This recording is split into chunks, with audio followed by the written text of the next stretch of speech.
Sports Professor Rick Horrow, welcome to Beyond the Scoreboard, the $1 trillion+ business of sports, showcasing after the Major League Baseball All-Star festivities, the economics there. Tremendous open in Carnoustie. Yeah, training camps are starting in basketball and hockey just around the corner. It's more than $1 trillion business. If you want to hear about all of the stuff, our 15 to watch, 5 high-tech, 5 technology, and philanthropy. Look at csnwashington.com, at Rick Horrow, horrowsports.com. We got a lot of places where you can get all of the topics in one place. Also, subscribe to us on Apple Podcasts, Google Play, Audio Boom, Stitcher, iTunes, all of those normal places. We'll talk about the recap of the All-Star festivities and what they mean to Washington. But first, I think it's probably important, given what happened with Tiger Woods this week. He was one shot up, and if the round ended after 10 holes on Sunday, the guy would have been the champion. Unbelievable. But he couldn't outlast Jordan Spieth, Rory McIlroy, Justin Rose, Xander Schauffele, but more importantly, Francisco Molinari. But thanks to Tiger, who briefly held a one-shot lead and finished tied for 6th, many other winners at Carnoustie and beyond. Take KT tape, the adhesive that Woods sported on the back of his neck on Thursday and Friday after a bad night's sleep. Company officials said they sold roughly double the amount of product they sell on an average day due to the fortuitous product placement, according to ESPN. Apex Marketing Group estimated the KT tape received nearly $4 million in equivalent advertising from the 2 logos visible on Woods' neck. Golf Channel also benefited from Woods' presence. Total audience delivery for its Open Championship Round 1 was up 27% from last year, and the most watched opening round at the Open in its 3 years on the cable network. Haven't even seen the overnights from NBC, the weekend, and of course we will. Also getting a boost is next month's final WGC Bridgestone Invitational held in Cleveland. Woods' top 10 finish boosted his world golf rating to 50. Yay, so he qualified. Next year, the tournament moves to Memphis, by the way. September's Ryder Cup in Paris is now more eagerly awaited. The biggest winner of all? Golf fans, all of us, happy to once again see Tiger in the hunt at a major on Sunday. All of us in the DMV, even more special because of the afterglow with Major League Baseball. But wait, it's not all exciting, but yet we'll get through it. Potential lockout at the end of the 2021 season could be in the making for Major League Baseball if players continue to be displeased with the CBA. The Sports Business Journal says labor tensions continue to escalate between baseball and the association. And Association Executive Director Tony Clark said last winter's slower free agent market represented a direct attack on players' rights. What the players saw last offseason is the free agency rights under direct attack. And those rights have been a bedrock of the economic system, said Clark. Commissioner Manfred defended the league, noting the slower free agency period came down to club choices on the relative merits of available players. The only purposeful behavior that took place in the labor market last year was clubs carefully analyzed the available players and made individual decisions on what those players were worth, said Manfred. That's how markets operate. Well, Major League Baseball enjoyed labor peace for 25 years and counting. Look for mutually lucrative streak to be held up in the next 3 years. Baseball hopefully continues that streak as they look at the goose and not killing the one that laid the golden egg. But certainly specifics as far as baseball rise above any labor issues. Last week we shared the Cal Ripken Senior Foundation and they designing and constructing 10 youth development parks in 5 years in MLB markets across the country. Able to do so thanks in part to a $5 million gift from Group 1001. We're incredibly honored by the commitment made by Group 1001, which will provide thousands of kids across the country with a safe place to play, learn, and grow, said Hall of Famer and Ripken Foundation Vice Chairman Cal Ripken Jr. Together with Group 1001 and our friends at MLB, we look forward to bringing a positive environment and mentoring programs that will help guide our youth both on the field and in the game of life, said Dan Tauris, CEO of Group 1001. Like MLB and the Ripken Foundation, we believe in our duty to empower people, to chase their dreams, and to support the communities in most need of empowerment through education and sports, he concluded. Since 2009, the Ripken Foundation has 78 completed parks across the country, impacting over 280,000 kids annually. And by the way, it's not just this particular incident. The Twins took the All-Star game to talk about growing the sport of baseball in Minnesota. Fields for Kids in their program, created in 1999, they've granted more than $4.3 million in matching grants and helped reconstruct 789 ballparks across the upper Midwest and Southwest Florida. Fort Myers is where the Twins spring train. And also philanthropic, we can't forget this, an incredibly important issue. 2018 and the 10th anniversary of MLB's relationship with Stand Up to Cancer. Each year at the All-Star Game and Series, MLB had a placard moment. Everyone in the crowd stands up and a moment of silence. MLB generating $43 million for cancer research. To know that sport of baseball shows a tremendous amount of support to the fight against cancer is awesome. Phillies outfielder Rhys Hoskins, who had a great home run derby, but he also lost his mother to cancer. Get a little bit emotional inside every time I see the Stand Up to Cancer placard moments. Obviously, a major, major, major positive benefit for Major League Baseball and Stand Up to Cancer. And by the way, new media causing baseball to be even better. Yahoo Sports said MLB worked hard hand in hand with players and the MLB Players Association during the game to allow players to use cell phones on the field in the hopes it would encourage them to share their points of view and all-star experiences. After big plays and seemingly mundane moments alike, players got together on the field to take selfies throughout the evening before sharing them online. Fans love seeing personalities of their favorite players come to life during the game, and they were treated to just that, said MLB Senior Vice President of Marketing Barbara McHugh. The league's cell phone acceptance here shows the intent to better connect with younger fans, something that baseball has struggled with as of late. Well, yeah, but that also brings us to our guest this week, and not just Major League Baseball, but the 160 minor league teams as well. Minor League Baseball and ISM Connect, with a significant expenditure, long-term agreement, a leading provider of data metrics smart screen engagement technology built to promote enhanced live experiences all over the country. The ISM Connect network of high-def LCD smart screens provide minor league baseball stadiums innovative technology, content, and the like. Multi-million-dollar deal across many of the minor league ballparks as well. Minor League Baseball, as we know, nearly 42 million fans to its ballparks last year and over 13 years in a row. And for advertisers, these super screens help amortize the investment and advertise. For minor league teams, a new way to generate content across all platforms, an experiment that Major League Baseball should also get, obviously. ISM Connect, a leader in this kind of technology. They, as you may remember, put the name on Phoenix International Raceway in anticipation of their new multi-million-dollar renovation and their race next November. And Kent Heyman has been the CEO since 2017. He's had a history of creating high-tech delivery of these kinds of situations as well as multimedia.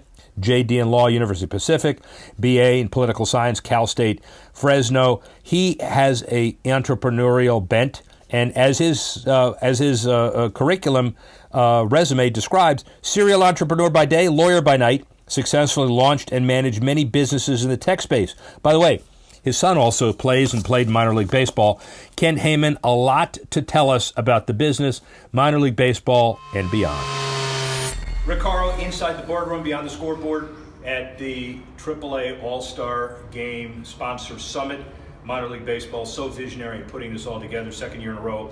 But we're talking general sports as well with an industry leader from ISM Connect, who not only has a revolutionary new deal with minor league baseball, but is involved in racing all over the place. Phoenix Raceway, because it's the ISM Raceway now. It's not Phoenix International Raceway. Yes, sir. So obviously a really, really important process. Ken Heyman, good to speak with you. Well, thanks, Ray. Thank you very much for this. So let me ask you this. First, let me read from it. Serial entrepreneur by day, lawyer by night, successfully launched and managed many businesses in the tech space. Your son also, first and most important thing, your son plays in the Orioles minor league system? No, he was with the Diamondbacks. He's now in the independent baseball league playing for the Winnipeg Goldeyes. So old information, but still, he's got the bug. He's got the bug. And Dad's got the bug to watch him. Yeah. Do you see him? Do you watch him play a lot? So yeah, it's great being here and being involved with minor league baseball because I am a huge fan of minor league baseball to the point where I probably see 80 or 90 games a year between watching him in person or watching him on a webcast, and I've been doing it ever since he's come up through the Diamondbacks organization. So for 5 years now, I've been in lots of ballparks. They were talking upstairs a little bit about Asparagus Day at the Stockton Ports, and I was actually at Asparagus Day for the Stockton Ports. So. I was going to say, I'm not sure you want to admit it, but yes, you do. You are uniquely positioned to be proud of that and take advantage of it. And what a segue, because we talk about social media, we're talking about streaming, obviously high-tech, sports, minor league baseball. So tell us about ISM Connect. Yeah, so ISM Connect, really, I see ourselves as a vehicle to unlock a little bit of what's good about minor league baseball in a way that helps people who participate, whether it's the fans themselves, first and foremost, of course, the event owners themselves, and sponsors that want to participate in the sport and connect with the fans in a meaningful way. So we try to apply our network, which is a network of digitally activated smart screens, in a way that allows fans to connect with the game, with the game in a way that is a little above and beyond the way it was done 20 years ago, but more of the same thing. The great thing about minor league baseball is accessibility. Yeah. You can sit 4 or 5 rows up and see the players. You can talk with players after the game. They'll sign autographs, they'll flip you a baseball. And how do you unlock that in a way that enhances that fan experience? And you, as quoted from the release, the largest in-venue connected advertising network in sport and entertainment. That's pretty lofty. Yeah, this is pretty lofty. So by opening day of next year, we'll have at least 40 minor league baseball parks networked with our network of smart digital signage. So in each one of those ballparks, there'll be an opportunity for local and regional sponsors to participate and connect with fans, for fans to connect with players and other content providers. I'm digressing, but I talked to one of the owners today, and he said, I'm really not a team owner. He said, I own a content company. We create content, and we want to give people the opportunity to live with that content and participate with it. And at ISM Connect, we enable that transaction.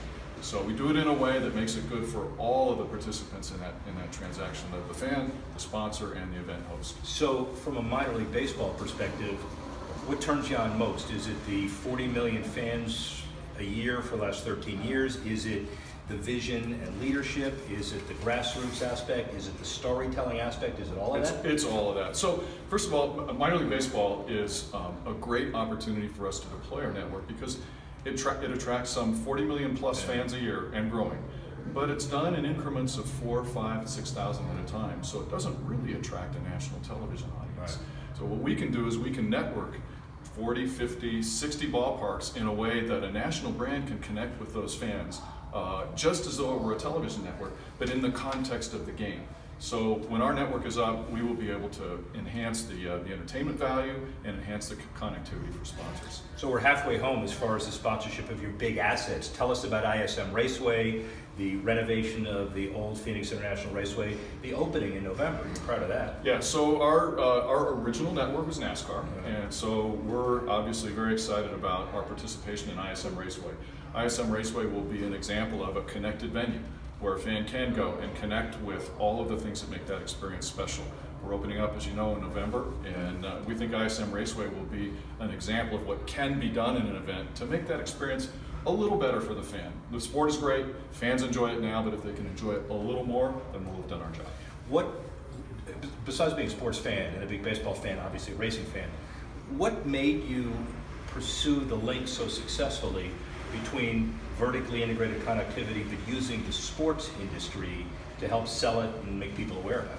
So my partner and I, Maury Gallagher, were involved in a predecessor company And we did a very similar thing at retail. So we design a lot of the retail experiences if you use devices in Verizon or AT&T wireless stores. And it's a phenomenal opportunity for us to deploy our platform, but we were looking for something that got us out of the retail store and into the public eye more so. So we did an acquisition about a year ago of a company that had just secured the digital rights agreement for NASCAR. That's how we got into the business. We were very impressed with their scrappiness, their ability to get in there, and NASCAR is unique. They don't have 70 games in a ballpark. They've got 1 or 2 races. So we have mobile assets that we transport from venue to venue, and it's tricky.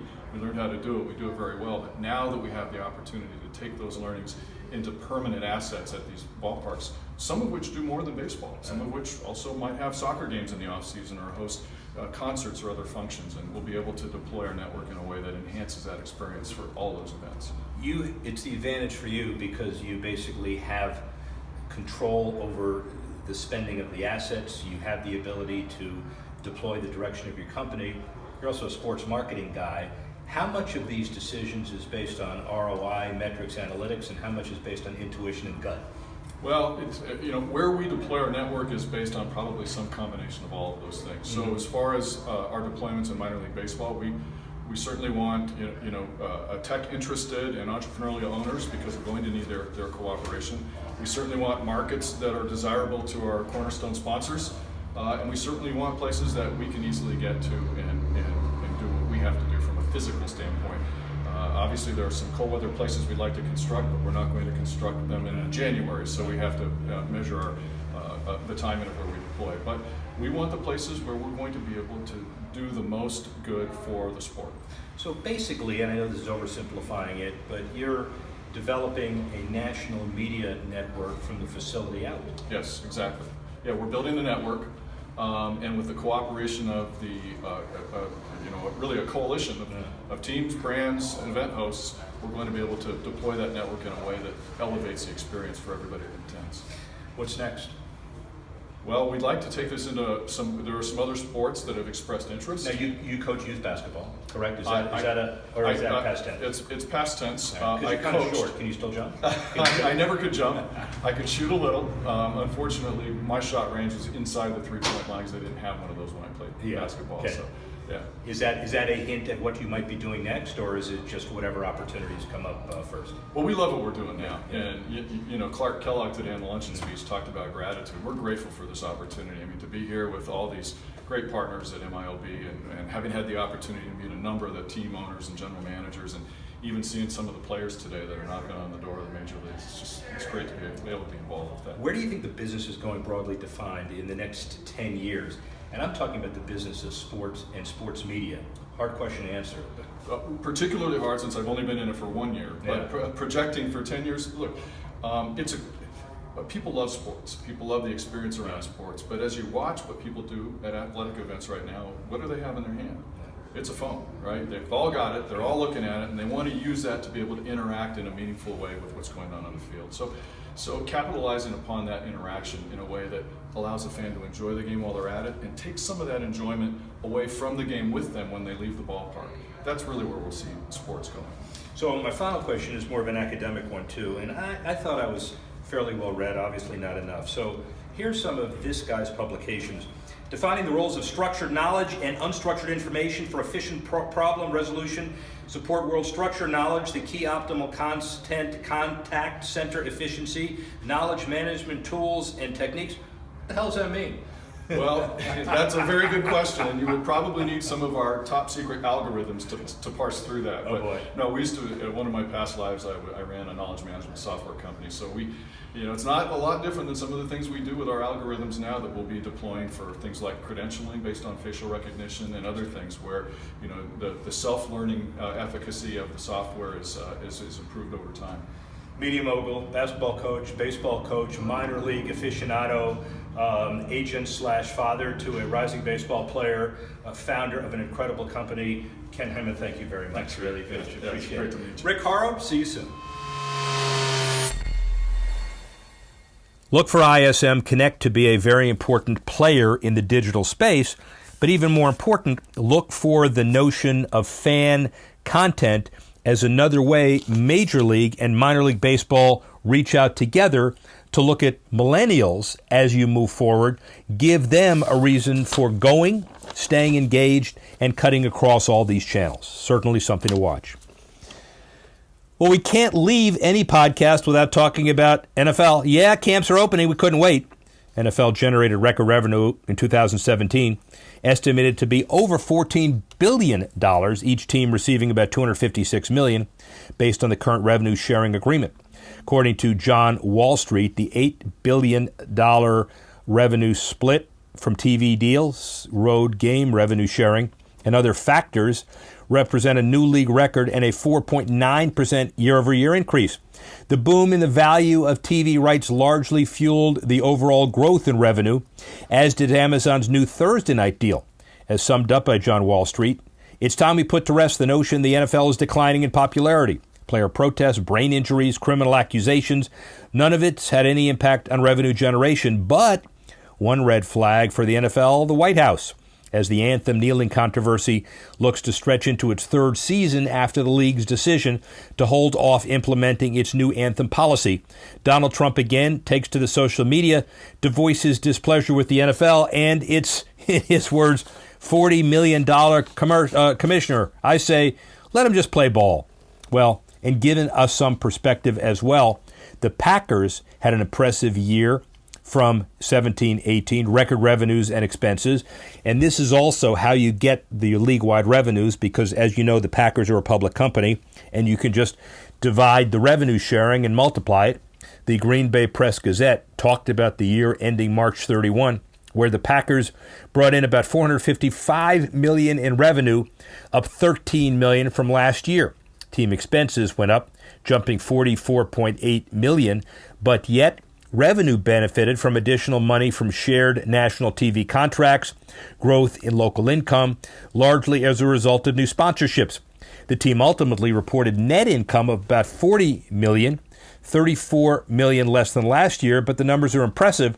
The team still missed out on a potentially significant revenue driver, the playoffs. Look for the Packers' financials to be even stronger if they do make the playoffs this season, and it pretty much looks like they have a great team heading into the playoffs. Let's talk tech and football. Pro Football Hall of Fame added a virtual reality tool for quarterbacks, QB Sim, at its Canton, Ohio site in advance of the Class of 18 induction. They incorporate Oculus virtual reality headset, an actual football displayed outfitting with trackers, NFL data that simulates on-field action, displayed by a large video screen. The chief of technical officers for Sports VTS said QB SIM, inspired by Ted Sundquist, the company's CEO and former general manager of the Broncos. Ted noticed the second and third string quarterbacks weren't getting enough reps. Being a graduate of the Air Force Academy, he knew they trained their top pilots using simulators. The technology finally caught up with sports. Sports VTS has several former NFL quarterbacks serving as advisors, Jeff Garcia, also playing with the Browns, and a former Pro Bowler. Finally, the NFL philanthropically, Tanner McAvoy, the Seahawks wide receiver and special teams standout, showcased even more of his versatility this week when he took the title of Microsoft Store Pro Athlete Charity Fortnite Tournament champion to earn $50,000 for St. Jude's Children's Research Hospital. The inaugural competition featured McAvoy competing alongside several of his NFL brethren who were playing Fortnite from various Microsoft Store locations around the country, including Seahawks teammates Rashard Penny, who was in San Diego, and Rashawn Green in L.A. The entire video game streamed online. I've been gaming a long time, he said. With Fortnite coming out, it's kind of taken over. The mission of St. Jude's Children's Research Hospital is to advance cures of catastrophic pediatric diseases. Consistent with his vision of founder Danny Thomas, no child denied treatment based on race, religion, or family's ability to pay. And here's the biggest issue. We talk about the NFL kneeling and not kneeling. Let's not forget that issue, but let's really kind of focus on charity, philanthropy, and what the NFL is really doing heading into training camp. Well, finally, let's focus on the World Cup. It ended, but let's see some business issues and where we're going with the entire world of soccer.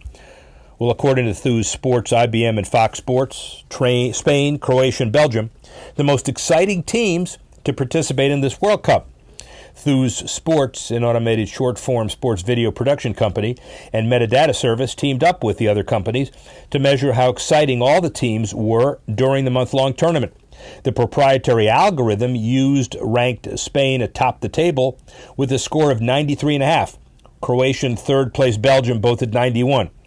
Despite winning the World Cup, France came in seventh. Game pace, team parity, play novelty, momentum shift, social buzz, historical context, all used. How about winning? How about that? They should have used that. The quarterfinal match between Croatia and host nation Russia was given a perfect score of 100, making it the tournament's most exciting match, certainly for Croatia, maybe not necessarily for Russia. Well, the World Cup, a massive success. 44.5 million people watched the BBC's coverage of the month-long tournament, while 66.8 million match requests live and on demand on the BBC Sport website. The massive connection clearly shows the age and mobile devices and non-linear viewing. Major sports are only shows capable of such large audiences, and the BBC and its .com certainly was very important. Well, we leave the World Cup, but we focus on international. Cristiano Ronaldo, officially a member of Juventus, the Italian heavyweights looking to capitalize on the financial boom of the Portuguese phenom, expected to bring to Turin. Yeah, Italy's had a pretty good couple of weeks between Molinari and Ronaldo. But according to the London Times, back to soccer, the acquisition primarily about closing the financial gap between that club and seemingly recession-proof clubs like Real Madrid, Barcelona, Man U, and Bayern Munich. And despite having won the past 7 Serie A titles in Italy and reaching 2 of the past 4 Champions League finals, Juventus still lags behind the super clubs from a commercial revenue standpoint.